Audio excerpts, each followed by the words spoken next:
isang aksidente, bakit tayo narito ngayon? Amen? Merong malaking plano ang Diyos, bakit ka narito ngayon? Merong magandang plano ang Panginoon sa buhay ng bawat isa sa atin ngayon, bakit tayo narito? Amen? Ang nagpapasalamat po ako muna sa Panginoon sa pagkakataong ito na binigay ng Diyos sa akin, sa wonderful privilege and opportunity na ito na pinagkatiwala ng Panginoon sa akin na makatayo po sa inyong harapan at maipahayag sa inyo kung ano yung sinasabi ng Panginoon. Amen? At nagpapasalamat din po ako kay Pastor sa pag-invite niya sa akin na mag-speak, mag-share ng salita ng Diyos sa inyong pong harapan ngayon. Amen? Sige po, bago tayo mag-start o magsimula sa pakinig ng salita ng Panginoon, tayo po muna ay manalangin. Sige po, ipikit natin ang ating mga mata. Hallelujah, Lord God. Rabashiki yundoro, Boshkura barabaramande. Kura mashiki yundoro, Loyoskura layashangara baramande. Lord, we decree and declare that Jesus is Lord over our lives, O God. And Lord, we thank you, Panginoon. We honor you. We bless you, Panginoon, Lord God, in this place. At Lord God, Panginoon, naririto kami muli sa iyong harapan, Panginoon. Lord God, Panginoon, inaamin na wala kaming magagawa kung wala ka sa aming mga buhay. Lord, maraming salamat sa iyong presensya sa aming kalagitnaan, Panginoon. Alam namin, Lord God, na naririto ka ngayon, Panginoon, touching our lives and moving in our hearts, O God. And Lord, sa mga oras na ito, walang ibang maitataas, walang ibang mapaparangalan, walang ibang mapaglilingkuran sa aming mga buhay, kundi ikaw lang, Panginoon, O God. And Lord God, Panginoon, sa umagang ito, as we study your words, O God, blessed Holy Spirit, be our unseen teacher today.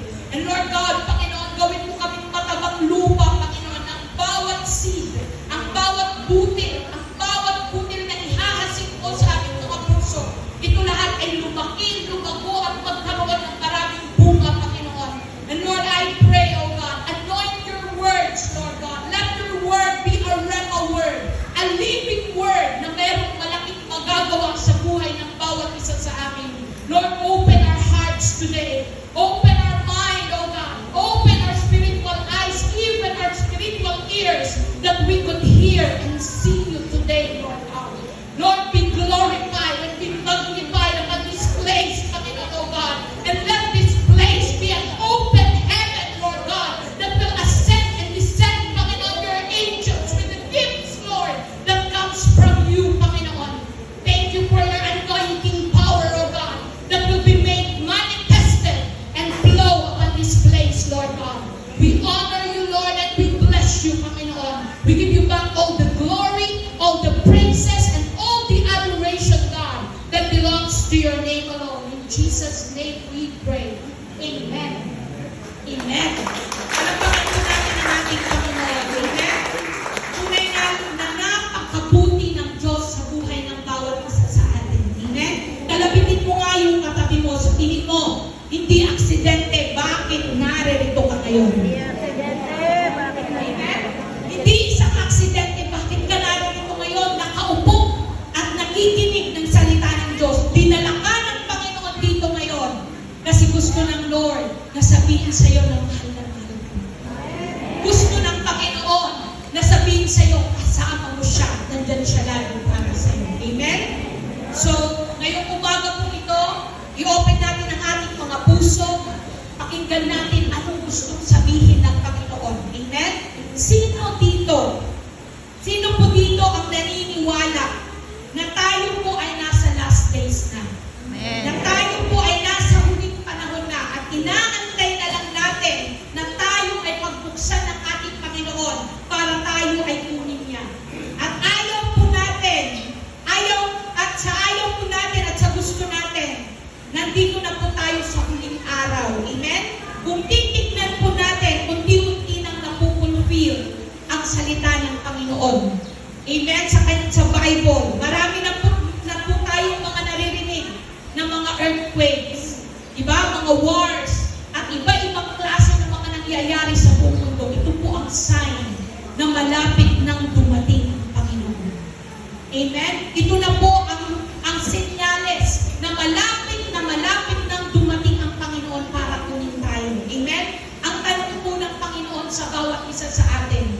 Buksan po natin ang ating mga puso.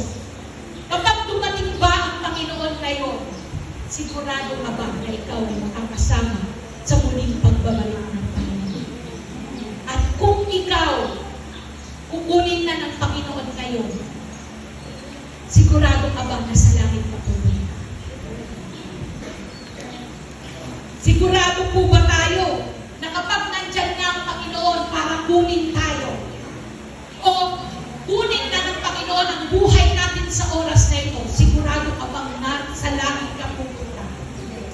Yung iba sa atin, hindi pa makasagot, di ba? Yung iba sa atin, hindi ko alam saan ba ako pupunta, di ba? Sa oras po na ito, yun ang tanong ng Panginoon sa bawat isa sa atin. Yun yung tanong na gustong tanungin sa iyo ng Panginoon. Anak, kung darating na ako ngayon para kunin ka, makakasama ka ba sa akin? Anak, kung kukunin ko na ang buhay mo ngayon, sigurado ka bang makakasama ka? Makakapunta ka ng langit. Alam niyo po, tayo lang ang makakasama mo. Ikaw, ako, at ang Panginoon lang ang makakasama mo. Amen? Sabi sa Hebrew chapter 9 verse 22, itinakda ng mga tao na sila'y minsang mamatay at pagkatapos noon ay may paghukom. So pagkatapos mamatay ang tao, merong hukom.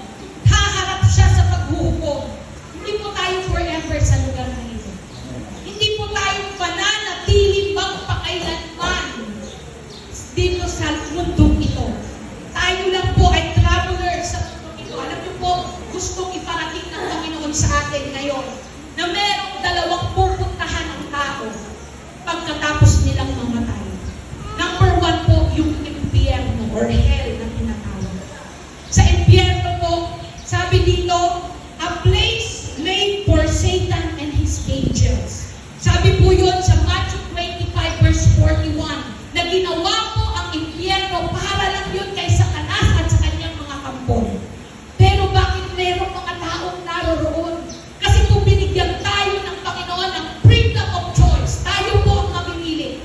Ano ang pipiliin natin? Ang Panginoon ba o si Satanas? Amen?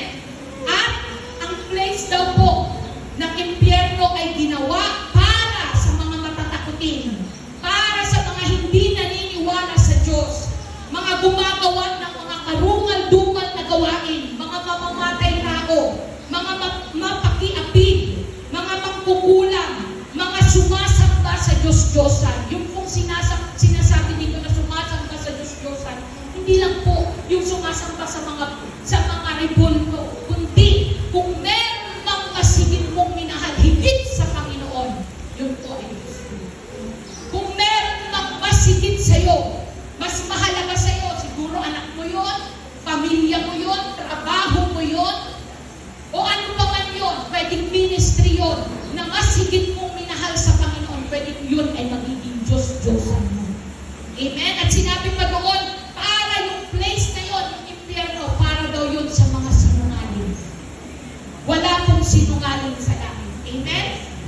At ang place na ito, ang impyerno daw po, a place where there will be great enduring of pain. Doon po sa lugar ng impyerno, yun yung lugar kung saan napakasakit at napakahirap ang pagdadaanan ng isang tao. Dito po, di ba nahihirapan na tayo sa buhay natin? Tama ba?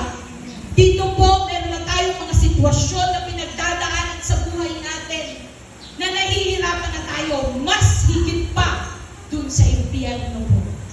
Mas higit pa yung pagdadaanan natin at mararanasan natin sa impyerno. So yun po ang impyerno.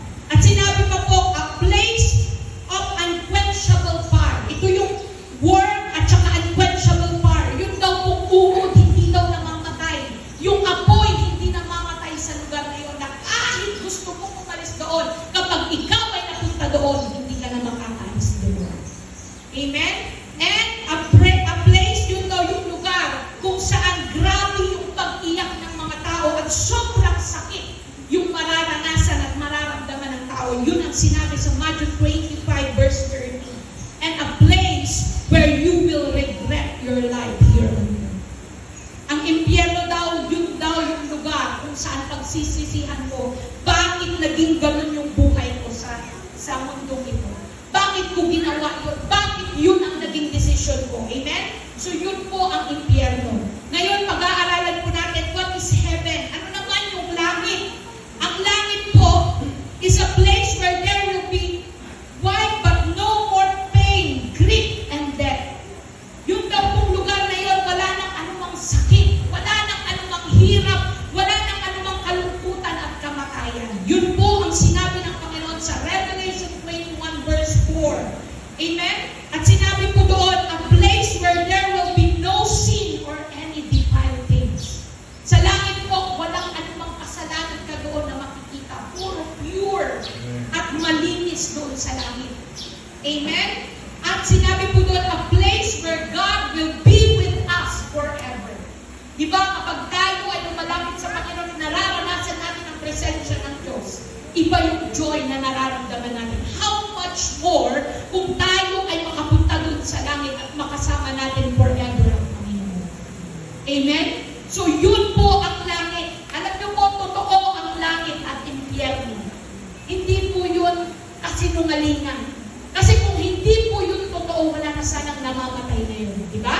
Wala na sana kayong nagkakasakit at namamatay. Wala na sana kayon na namamatay or nagpapakamatay. Forever na sana ang tao ngayon na nabubuhay. Pero ang totoo po, may langit at impyerno. Amen? Heaven is, and hell is real. At gusto ng Panginoon sa oras na ito, i-search po natin yung puso natin. Hanapin natin sa puso natin. Nakakasigurado ba tayo na kapag kunin na tayo ng Panginoon sa oras na ito, o dumating na siya para kunin tayo, sigurado tayong kasama ba niya? Sigurado ba tayo sa langit tayo mapupunta o makakasama tayo ng Panginoon? Ikaw, ako lang po yung makakapagsabi. Ikaw lang ang makakapagsabi. Sigurado na ba ako ligtas? Sigurado na ba ako na kapag dumating ang Panginoon ngayon, sigurado ako makakasama sa Kanya? Tayo lang po ang makakasagot mo. Nandito na po tayo sa last days. Sa ayaw natin at sa gusto, malapit na kung dumating ang Panginoon.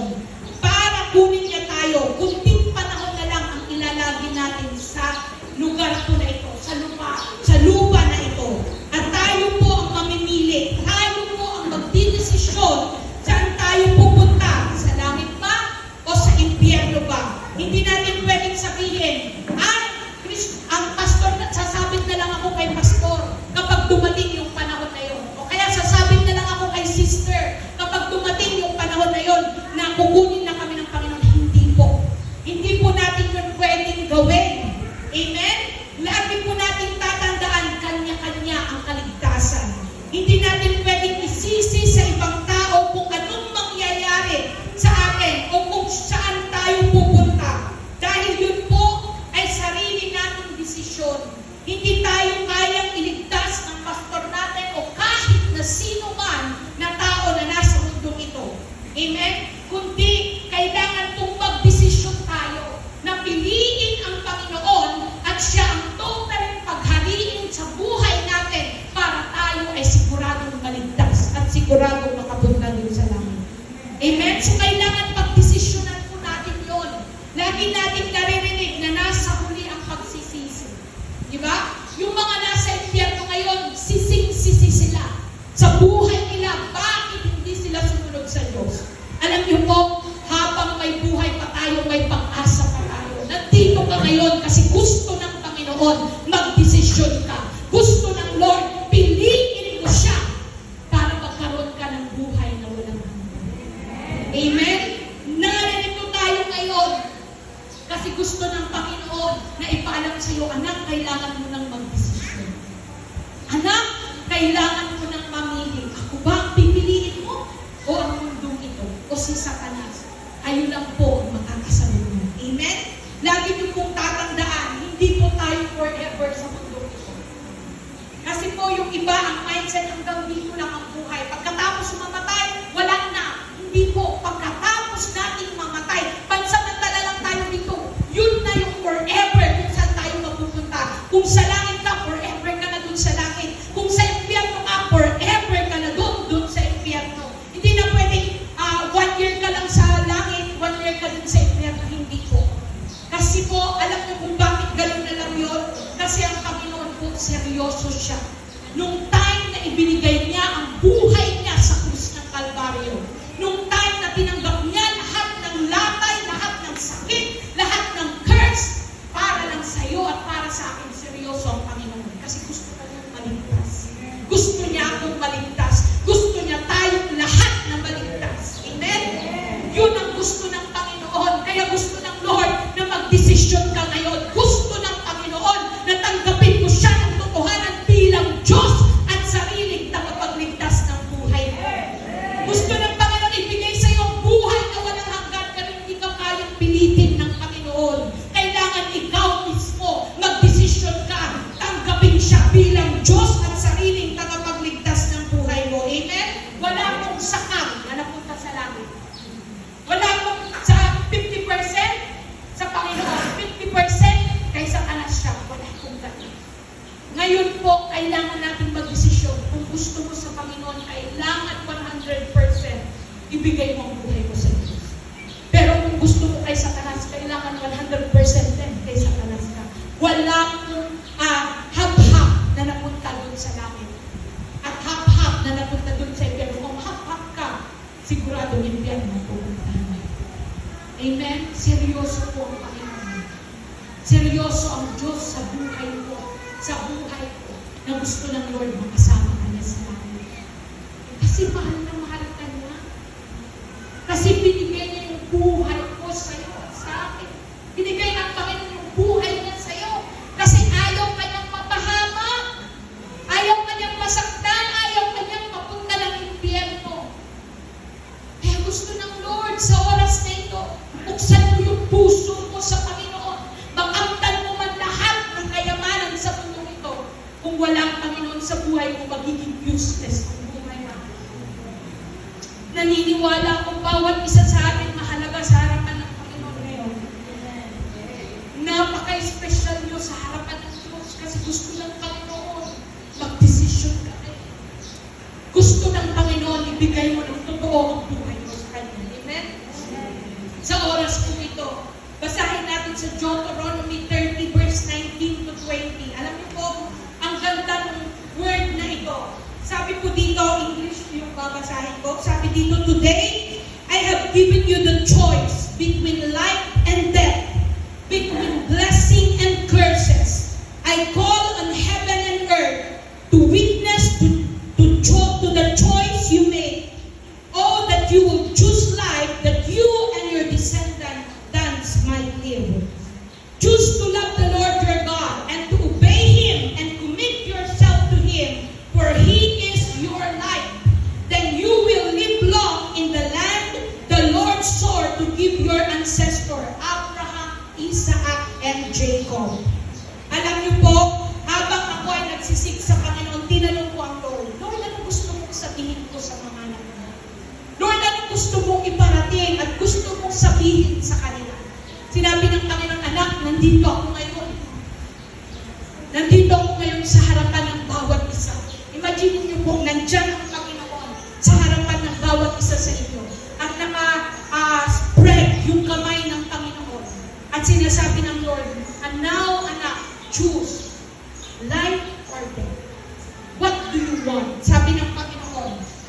Ngayon po, pinapipili tayo ng Panginoon. Ngayon po, nandito ang Panginoon. Ano po ang pipiliin natin? Ang Panginoong Jesus o si Satanas? Ang blessing or curse? Life or death? Heaven or hell? Good or evil? Truth or lie? Tayo po ang mamimili nun. Nandito po ngayon ang Panginoon. Alin sa mga ito ang pipiliin natin? Tayo lang ang makakasagot nun. Hindi po pwedeng ngayong araw na ito sabihin natin sa Lord, Lord, ikaw ang pinipili ko. Bukas hindi na ang Panginoon ang pinipili mo. O kaya sabihin natin, Lord, gagawa ko ngayong araw na ito ng mabuti. Bukas hindi naman. Lord, pinipili ko ang buhay. Tapos bukas hindi naman. Kailangan kapag namili tayo, yung buong puso natin, magdesisyon tayo kung ano yung pipiliin natin. Ang Panginoon ba? O si Satanas sa buhay natin?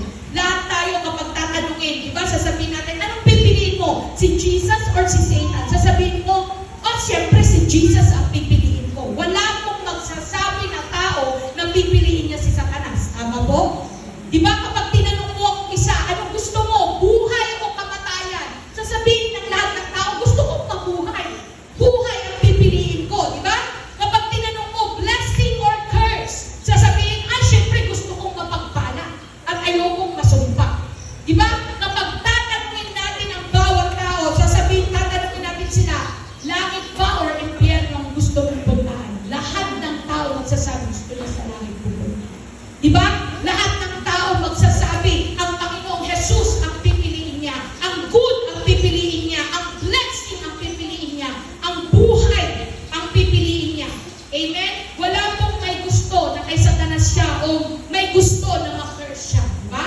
Wala po sa atin. Ang may gusto na, ay, gusto ko na lang na masumpa ako, ay, gusto ko na lang na maimpyerno ako. Wala pong ganung tao magdidesisyon at mag-iisip na gusto niya doon. Di ba? Amen. O magsasabi na mas gusto niya na lang na mamatay siya kaysa yung mabuhay siya. Di ba? Tayo ang magpupursige kung ano yung gusto natin sa buhay. Amen?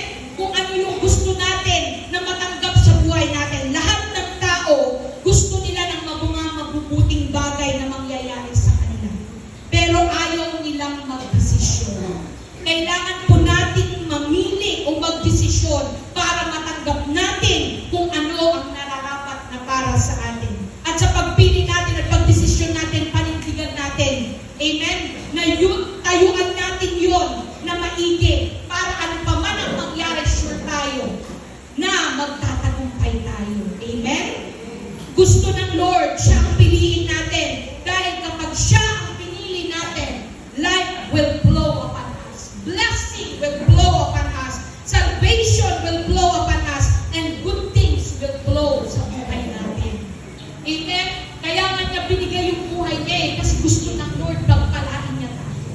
Kaya niya ibinigay yung buhay niya para sa iyo at para sa akin kasi gusto ng Lord mag-flow yung buhay sa buhay natin. Mag-flow yung blessing sa buhay natin. Amen?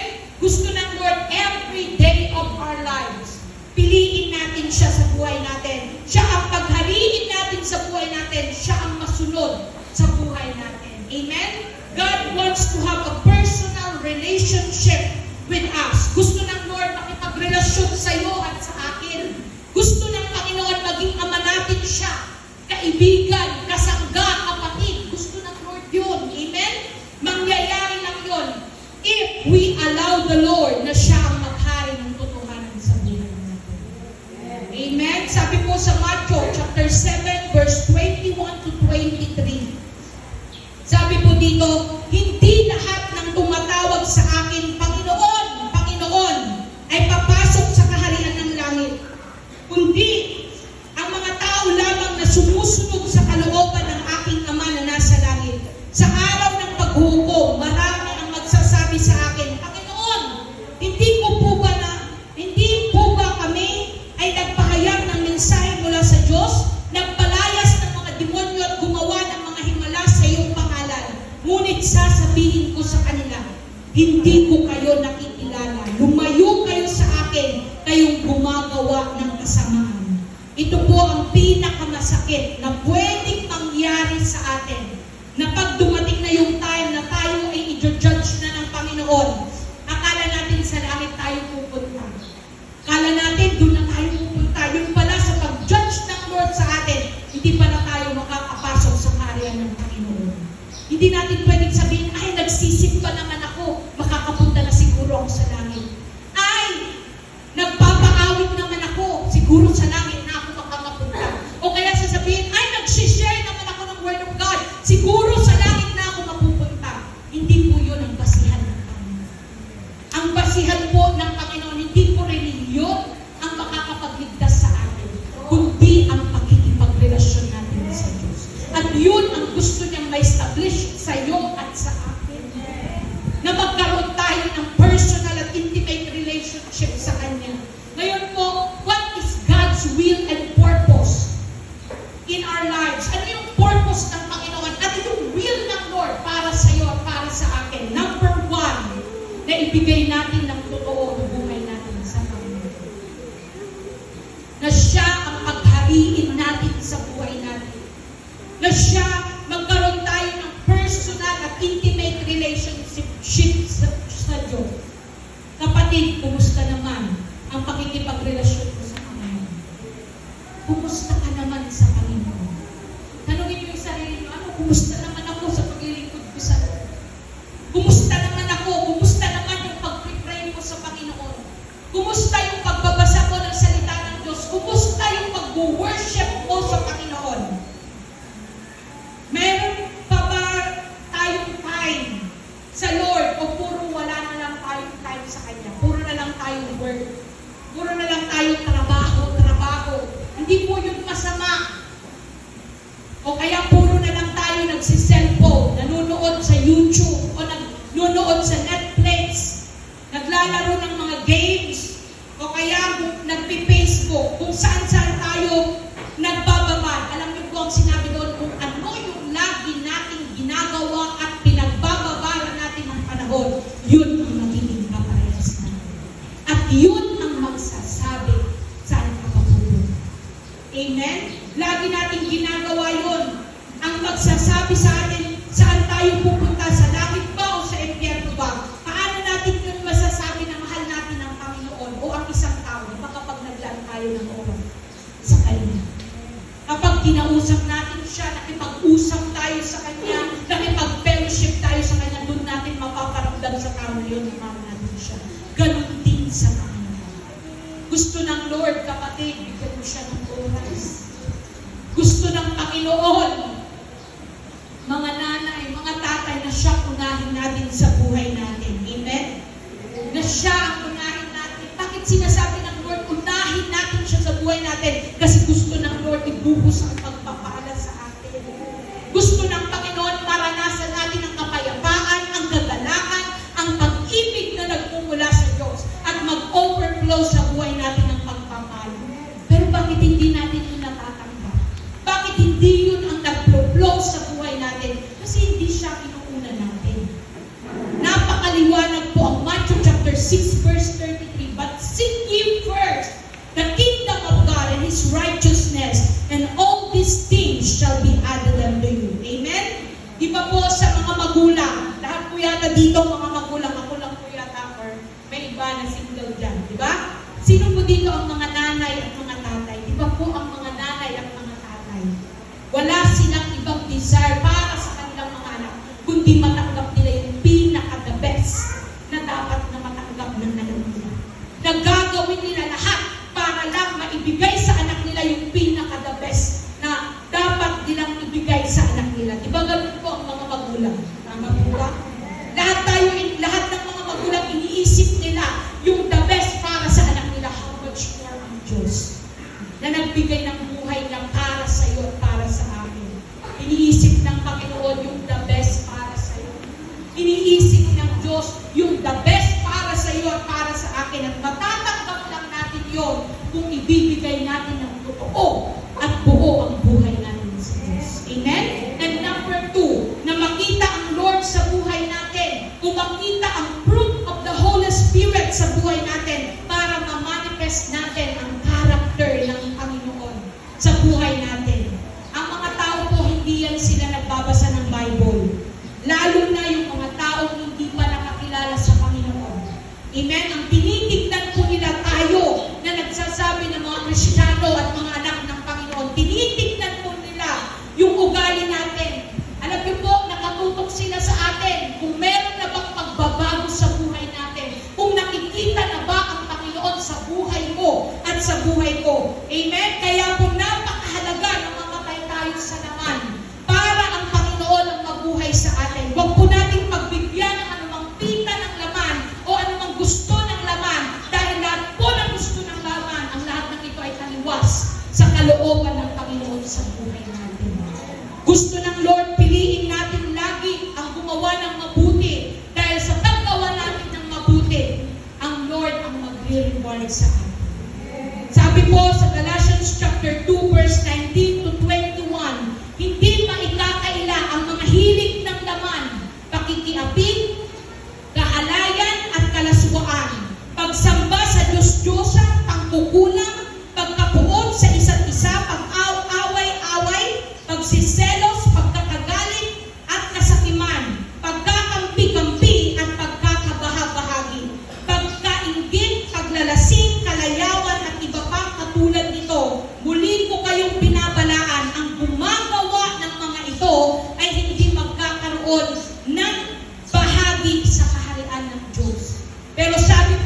Galatians chapter 5 verse 22 to 23. Subalit ang bunga ng Espiritu ay pag-ibig, kagalakan, kapayapaan, katyagaan, kabaitan, kabutihan at katapatan, kahinahunan at pagpipigil sa sarili. Walang batas laban sa mga ito. Yun po ang sinabi sa Galatians chapter 5 verse 23. Hanapin natin sa buhay natin, i-search natin po sa puso natin, nakikita na ba ang fruit of the Holy Spirit sa buhay natin? Nakikita ba ang Panginoon sa buhay mo, sa buhay mo? Nagliliwanag ka ba sa mundo? Nakikita ba ang Panginoon sa karakter mo? O kaya sabihin, di ba ang sarap lang po sa pakiramdam, na kapag babanggitin yung pangalan natin, ayan si sister, si brother, napakabait niya. Napaka-mapagmahal yan. Kapag tinitignan ko siya, nag-bless ako sa kanya. Diba, ang sarap lang mong pakinggan yun na every time na meron mong nag-bless at nakikita ang Panginoon sa buhay natin, ang Lord po ang nag-glorify natin. Kaysa naman sasabihin sa atin, ayan, si sister o si brother, lagi yung nakasimako. Lagi yung nagagalit. O kaya, lagi yung nagchichismis. O kaya sasabihin ng mga tao kapag babanggitin yung pangalan natin, ay yan! Lagi yung nagre-reklamo. Sa tingin niyo po, naging pagpapala ba tayo sa Panginoon? Naging pagpapala ka ba sa tao ngayon? Hindi. Sa tingin po natin, nag-glorify ba natin ang Panginoon doon? Hindi po. Amen? Gusto ng Lord makita siya sa buhay mo at sa buhay mo. Amen? Kaya po sinabi doon, di ba? Paano malalaman na tayo ay mga anak ng Panginoon at tinanggap natin siya ng totohanan bilang Diyos at sariling tagapagligtas natin? Sabi sa Matthew chapter 7, you will know them by their fruit. Makikilala daw natin sila sa pamamagitan ng kanilang bunga. Kasi kung ang Panginoon, siya ay Diyos, mabuti yung bunga niya. Mabuti yung bunga dapat na makikita sa atin. Dapat nakikita sa iyo at sa akin yung karakter ng Panginoon. Dapat nakikita sa iyo yung fruit of the Holy Spirit. Dapat nakita yung love, yung kapayapaan, yung kagalakan, yung pagpipigil sa sarili. Dapat makita yun sa buhay ng bawat isa sa atin. Amen? Our greatest aim is to glorify the name of the Lord in our lives. Hayaan natin na yung pangalan natin magbigay ng kaluwalhatian sa Panginoon. Amen? And number 3, to obey the word of God or live by the word or isabuhay daw po natin ang salita ng Panginoon. Tatanungin ko po kayo, paano natin maisasabuhay ang salita ng Diyos kung hindi naman tayo nagbabasa? Kung hindi naman tayo nagbabasa ng salita ng Panginoon, kailangan daw po basahin natin ang salita ng Diyos. Isabuhay natin ang salita ng Panginoon. Alam niyo po kung bakit hindi natin nasusunod ang Panginoon? Kasi hindi natin siya lubusang kilala. Hindi natin siya lubusang nalalaman sino siya na Diyos. Ano yung kaya niyang gawin sa buhay natin. Kaya nahihirapan tayong sumunod sa Kanya. Kasi hindi natin tayo naglalaan ng oras para kilalanin siya. Di ba po, katulad sa isang magkaibigan, hindi mo masasabing kaibigan mo yung isang tao na kamingit mo pa lang. Di ba? Masasabi mo yung isang tao na kaibigan mo yun, best friend mo yun, kung lagi kayong nag-uusap. Lagi kayong may time sa isa't isa. Lagi kayong nag-sharing sa isa't isa. Ganun din sa Panginoon. Masasabi mong siya ang Diyos at hari ng buhay ko kung kilala mo siya. At masusunod mo lang siya, mamahalin mo lang siya kung kilala mo siya na Diyos. So, gusto ko pong i-encourage ang bawat isa sa atin na kilalanin natin siya. Sino siya na Panginoon? Ano yung kaya niyang gawin sa iyo at sa akin para masunod natin siya? Para magawa natin ano yung kalooban ng Panginoon sa buhay po natin. Alam niyo po, sabi niyo sa Matthew chapter 7, verse 24 to 27, na yung tao daw na nagtayo ng kanyang bahay doon sa pundasyon ng bato. Dumating man ang mga sitwasyon sa kanyang buhay, mananatili siyang nakatayo. Pero yung nagtayo ng bahay sa buhanginan daw, dumating ang mga pagsubok, mawawash out yung bahay na yun. Ano pong ibig sabihin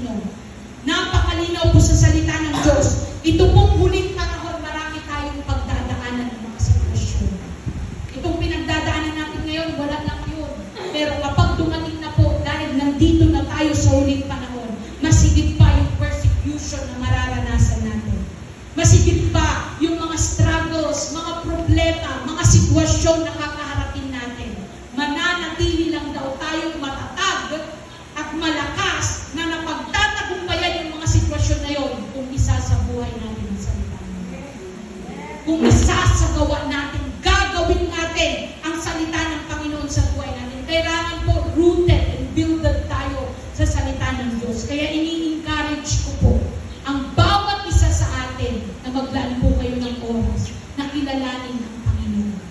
Kasi gusto ng Lord magpakilala siya sa iyo at sa amin. Gusto ng Panginoon makilala mo siya para masunod mo siya. Amen? Dahil sabi po sa salita ng Panginoon sa Romans 10:17, but faith cometh by hearing and hearing the word of God. So magkakaroon lang tayo ng pananampalataya sa Panginoon kung tayo ay laging nakikinig, nagbabasa ng salita ng Diyos. Amen? So yun po ang kailangan natin gawin. We need to read and meditate the word of God in our lives. Kasi kapag nagawa po natin, ang Lord ang mag-guide at mag-lead sa atin. Ang Lord ang mag-protect sa atin at mag-bless sa atin sa every decision na gagawin natin sa buhay. Amen? Ito po ang conclusion ng Lord. Gusto ng Lord na makasama kanya kapatid. Makasama niya tayo muli sa kanyang muling pagbabalik.